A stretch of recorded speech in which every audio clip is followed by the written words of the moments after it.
What's going on, everybody? It's your boys over Wnba Dfs here to bring you guys that WNBA slate breakdown for the showdown slate. On today, we have $20 entry for the 60K shoot around 20K to first. Rightfully so. This right here is what I consider should be a good showdown game with two of the worst defenses in the league going up against each other. Honestly, if it's not an offensive overload, 179 total, 4-point spread, I don't know what should be in the WNBA anymore. I know a lot of stuff goes left and right whenever we look at this stuff right here for the WNBA, but this should be a good one. As always, if you guys are new here, make sure you guys go ahead and hit that subscribe button so you don't miss any of the content I put out over here on the channel. Drop a like on this video if this video or any of my other videos help you guys win some money. With it being said, let's go ahead, let's dig into this. Over here for the injury report, there's really nothing to report. Fag Bentley's still out. Same thing over here for the Dallas Wings. Same old, same old. They're out over here for them. Going on over to it on DraftKings. If you guys don't got an account and you want one, check the link down in the description so you guys get that deposit match bonus and join me over here. And straight out the gate, starting out on the Indy side. You guys already know Clark, great captain play. Boston, great captain play. Melissa Smith, great captain play. If you want to make a GPP and you think that maybe this is the game that Kelsey Mitchell just destroys, pops, goes off, shoots 5 of 5 from 3, Kelsey Mitchell makes a really good captain play as well. For the plays in the util spot, Lexi Hull is going to have to be in consideration. Dantas, because they are going to need her size. They are going to need a big. She has been playing small little minutes, but I think she's not going to go out there and get us a 0. 4 minutes. 4 fantasy points, 4, 5, 6 fantasy points. I'll take that. Erica Wheeler, definitely in play. Wallace, Saxon, Berger, none of these guys are in play. Really, I'm going to focus on trying my best to get these starters in this game. As always, whenever it comes down to it, I can see today being a 3 out of 3 for this because I'm not going to go too heavy on one team just winning. I expect this game to be hopefully back and forth, very fast paced and everything. So this one, I think, will be more of a game where we're going to want to go a 3-3 balance from both sides, getting our pieces. But I don't mind if you were to still try to build a 4-2 where you're just taking the 4 plays and really that just be like Clark, Boston, Smith, and Kelsey Mitchell from over here for the Indiana Fever, and then finding 2 Dallas Wing players that you want to get, or if you're just going like Clark, Boston, Nalissa, or Clark, Boston, Kelsey Mitchell, and then maybe someone off the bench like Lexi Hull, who we have been seeing get pretty decent minutes over here as well. If you don't want to go with someone like Dantas and just hope Hull comes out here and actually has a decent game in this game as well, I definitely can see merit in doing that right there. Other than that, there's really not too much that we have to like focus in on. Definitely you can consider Erica Wheeler in that combo as well as another one, but there's just not too much that we have to get cute.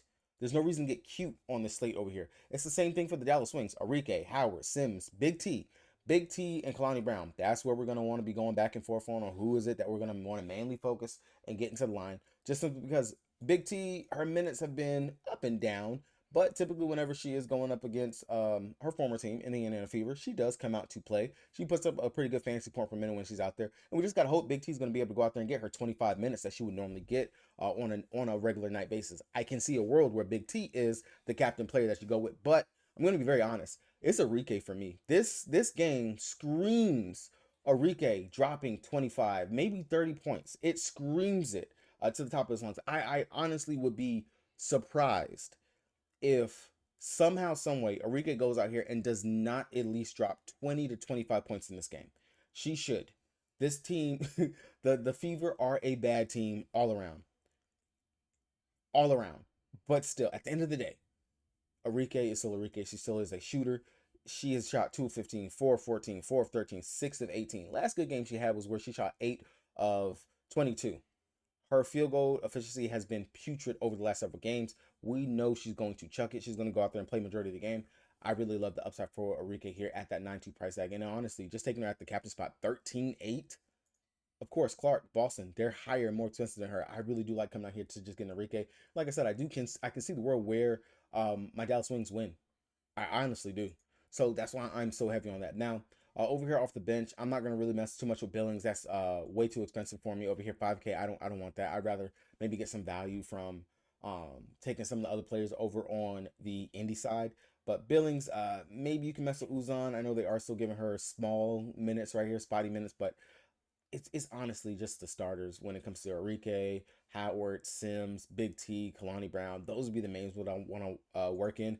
Sheldon, she's going to be out there. We know she's going to play minutes. If she can actually knock down her 3-point shot like what she did back here versus Atlanta, she definitely can go out there and she can get it. Definitely more of a GPP. Well, I mean, this is a GPP contest anyway, but more of a lean, not something that I feel like you have to focus and want to get into your line.